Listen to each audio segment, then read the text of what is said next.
कर्मों का चक्र। बहुत पुरानी बात है। एक बार लक्ष्मी जी और सरस्वती जी में विवाद छिड़ गया।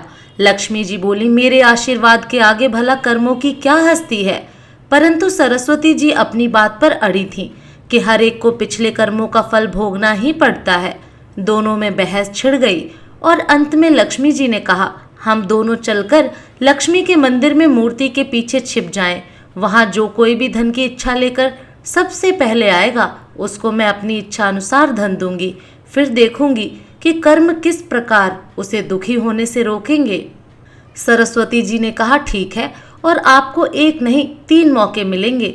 दोनों मंदिर में जाकर लक्ष्मी जी की मूर्ति के पीछे छिप गईं। मंदिर के पास ही अनवर नाम का एक गांव था। इसमें बलराम नामक एक लकड़हारा अत्यंत गरीबी में अपने दिन काट रहा था। उसकी पत्नी का नाम सुनीति था। उसके एक पुत्र और एक पुत्री भी थी। वह प्रतिदिन लकड़ी काटता अथवा पड़ोसियों के काम करके अपना पेट पालता था। परंतु 3 रोज से लगातार वर्षा हो रही थी, जिसके कारण वह घर से काम करने को न जा सका तथा घर से अन्न का एक दाना न ला सका। बालक भूख से व्याकुल थे और माता पिता विवश थे। दिन निकलते ही वर्षा रुकी और सुनीति ने कह सुनकर बलराम को काम की खोज में भेजा। बलराम ने वन में लकड़ी काटी और फूल जमा किए। फिर कुछ फूल लेकर वह लक्ष्मी जी के मंदिर की ओर चला। बलराम अत्यंत भाग्यवान था, क्योंकि वही पहला मनुष्य था जो कि उस मंदिर में सबसे पहले पहुंचा, जिसमें दोनों देवियां छिपी बैठी थीं। बलराम ने मूर्ति की पूजा की, फूल चढ़ाए और धन के लिए हाथ जोड़कर प्रार्थना करने लगा।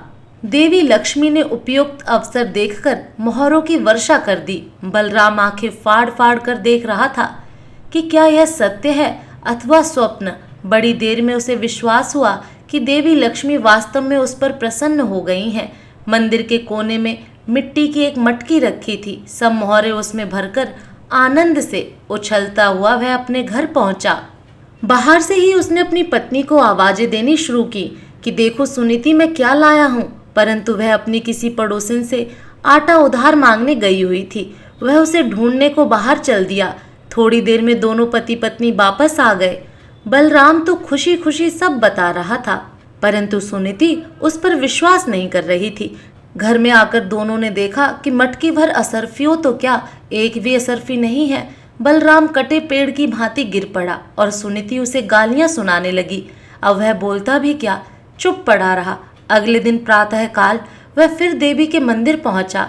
लक्ष्मी सोच रही थी कि बलराम अब धनी हो गया है, अतः बहुत सारी सामग्री लाकर पूजा करेगा। परंतु बलराम ने रो रो कर सारी कथा सुनाई। अब की बार देवी लक्ष्मी ने अपने गले का मणिमुक्ताओं का हार उसके ऊपर फेंक दिया। वह अत्यंत खुश होकर वहां से चल दिया। रास्ते में उसे ध्यान आया कि कल उसने धन मिलने पर निर्मल जल में स्नान करके पूजा नहीं की थी। शायद इसीलिए उसका कल वाला धन खो गया। यह सोचते ही वह सरोवर पर जा पहुंचा और हार को कुर्ते की जेब में भली भांति बांधकर कपड़े जल के किनारे रख दिए और नहाने को घुस गया। जब वह सूर्य की ओर मुंह करके उसे जल दे रहा था, कपड़ों की ओर उसकी कमर थी। हार जरा सा जेब में से चमक रहा था। मछली उसे कोई खाद्य वस्तु समझ चट से निगल गई। इधर बलराम स्नान से निवृत्त होकर आया तो हार को गायब देखकर रोने लगा। सब जगह उसने हार ढूंढा, पर वहां हार कहाँ।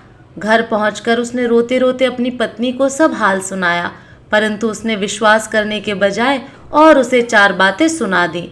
अगले दिन बलराम फिर देवी के मंदिर देर से पहुंचा। लक्ष्मी जी सरस्वती जी से कह रही थीं, देखो आज बलराम नहीं आएगा, अब वह अमीर हो गया है। यह मनुष्य बड़े धूर्त होते हैं। परंतु कुछ ही क्षण पश्चात बलराम रोता हुआ आ पहुंचा और आकर सब हाल सुनाने लगा। देवी लक्ष्मी देवी सरस्वती से कहने लगी, यह मनुष्य बड़ा मूर्ख मालूम होता है। सरस्वती बोली, मूर्ख नहीं है, इसके बुरे कर्मों का चक्र अभी समाप्त नहीं हुआ है। लक्ष्मी जी चिढ़कर बोली, फिर वही कर्म चक्र। अच्छा, अब की बार इसको बड़ा कीमती एक छोटा सा पत्थर दूंगी, देखें इसे कौन लेता है। ऐसा कहकर उन्होंने एक छोटा मूल्यवान पत्थर उसके आगे फेंक दिया। बलराम ने उसे तुरंत उठा लिया और आंखें फाड़ फाड़ कर देखने लगा। अब वह उसे मुट्ठी में दबाए घर की ओर भागा। उसे सुनीति के पास पहुंचने की जल्दी थी।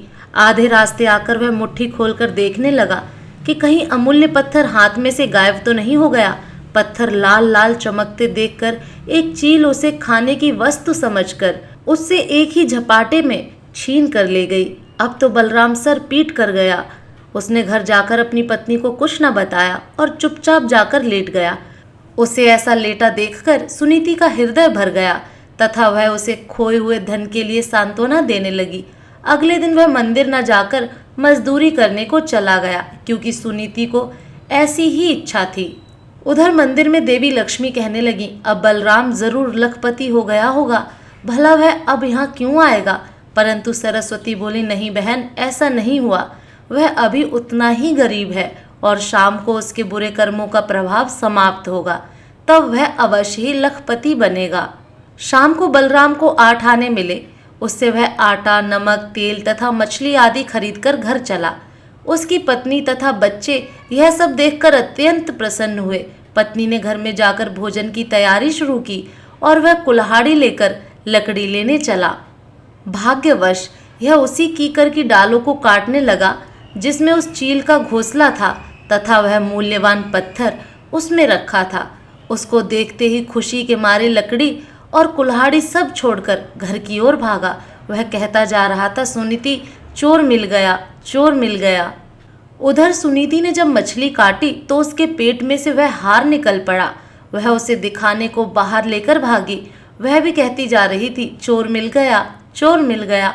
यह शोर सुनकर पड़ोस की कुबड़ी बुढ़िया घबरा गई क्योंकि उसी ने पहले दिन वह मोहरों से भरी हड़ियाँ चुराई थी। वह समझी शायद उसी की चोरी पकड़ी गई है और अब उसी के घर वह उसे पकड़ने आ रहे हैं। वह चुपके से उस हड़िया को उसी कोने में रखाई। घर आकर दोनों चकित रह गए क्योंकि उनकी तीनों चीजें मिल चुकी थीं। अब वह लखपति क्या करोड़पति बन गए तथा सुखपूर्वक जीवन बिताने लगे। हर हर महादेव। जय माँ लक्ष्मी।